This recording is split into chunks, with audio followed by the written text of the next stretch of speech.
The unprepared mind cannot see the outstretched hand of opportunity. Alexander Fleming.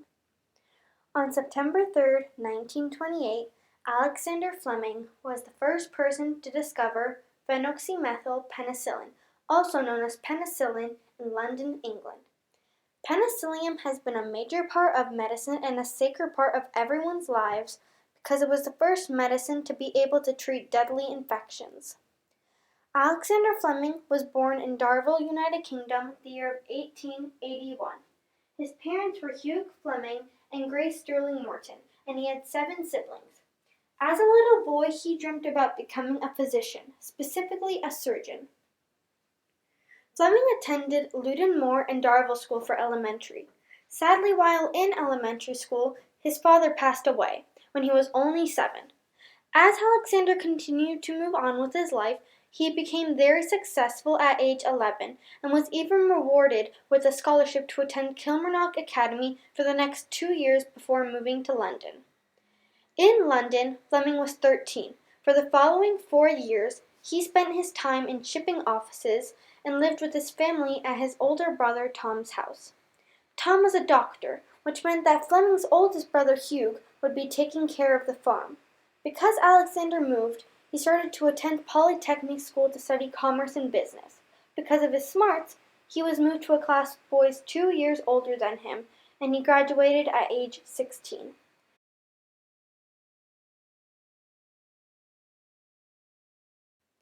With the money he got from his uncle, he decided to use it to go to St. Mary's Medical School and be just like his inspirational older brother Tom. Before he could enter, Fleming needed qualifications, but without a doubt, he passed his exams with the highest points of any student in the UK. When he was just 21, and at the beginning of his medical journey, he was interested in natural bacterial action. But 3 years later, he graduated with a Bachelor of Medicine, Bachelor of Surgery. When Fleming graduated, he found his own path and became a researcher in his bacteriology group, his teacher being Sir Almroth Wright, who was very intrigued by the body's natural ability to fight off infections. When he graduated in 1908, he achieved a gold medal for top student and degree in bacteriology. The school offered him a role to be a bacteriology lecturer. 6 years later, Alexander joined the army when he was 33 and was the Royal Army Medical Corps leader in field hospitals in France. When there, Fleming discovered that the so-called antibiotics treating the soldiers was actually killing more of them than the infection itself. Carbolic and boric acids, as well as hydrogen peroxide, weren't getting deep enough into the wounds to cure the infections. Instead, the medicine was killing white blood cells and hurting the body's normal healing process. Alexander Fleming helped realize that the medicine will only help kill smaller and more shallow wounds instead of bigger and deeper wounds. Sir Almroth thought that the salt water would cure this, and Fleming helped prove this theory. But many army doctors disapproved of this method, and that caused multiple deaths in World War I. A year after World War I, Fleming went back to St. Mary's to continue his research. After being in the war, Fleming's new mission was to discover antibacterial agents that worked with the body and its self-protection instead of against it. Fleming discovered M. luteus and lysosomes. After his recent discovery, Fleming decided to go on a trip with his wife and son in August of 1928. When he returned on September 3, 1928, he went to the laboratory and saw that he had petri dishes on his bench with groups of Staphylococcus that were being invaded by fungus. He described the fungus as mold juice. When he was gone, his assistant left the window open, which allowed the Staphylococcus to be contaminated. As he showed the dish to his assistant, the assistant pointed out that it looked similar to his recent lysosome discovery. Knowing that, Fleming had a theory and he was focused on it. And for the next 6 months, Fleming was determined to bring the first antibiotic to the world, and that's exactly what he did. March 7, 1929, Penicillium genus, formerly known as penicillin, was introduced to the public.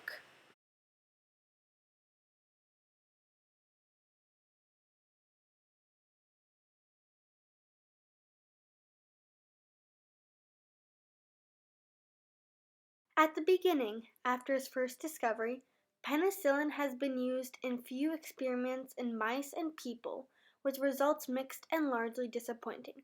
Regardless of these issues, Fleming continued with some work on penicillin in the 1930s, but never made the breakthrough he was looking for. Dozens of years later, with the outbreak of World War II, penicillin came again into the focus of researchers.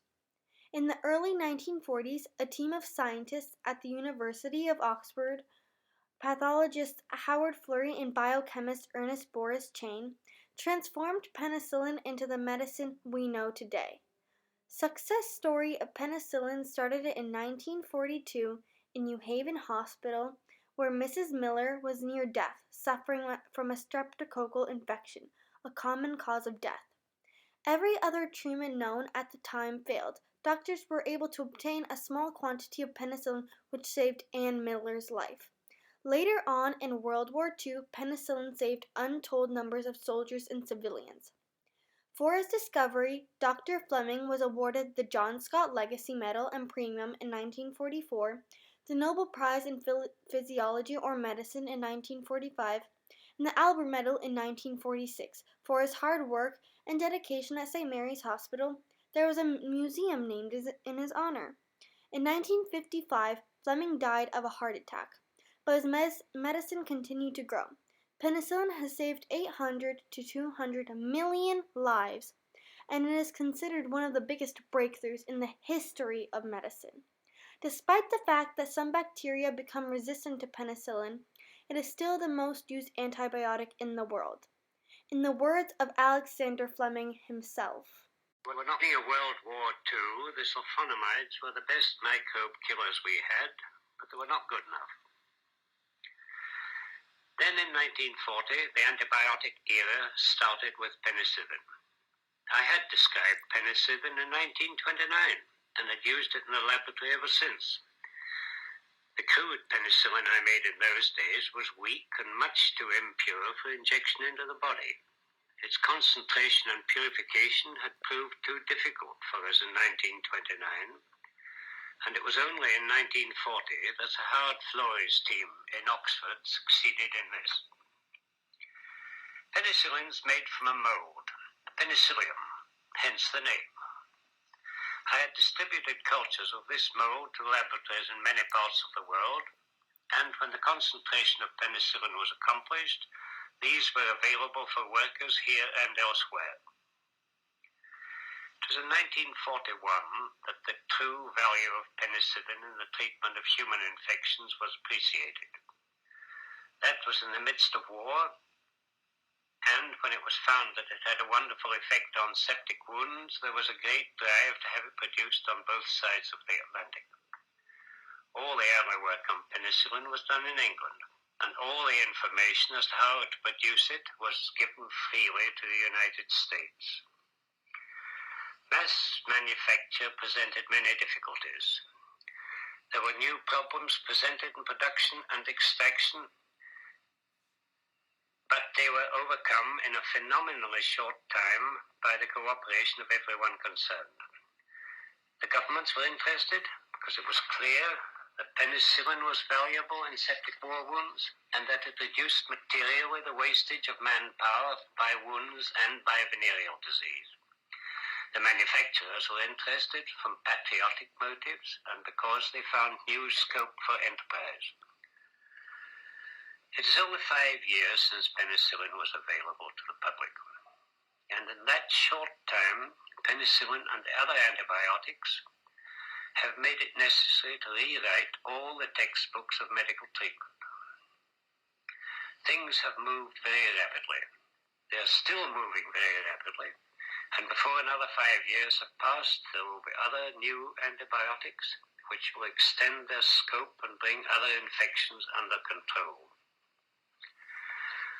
We certainly live in wondrous times, and when penicillin first came to light, neither I nor anyone else had the slightest conception of the enormous influence that it and the later antibiotics would have on medical practice. It is an enormous gratification to have had a hand in this beneficent revolution.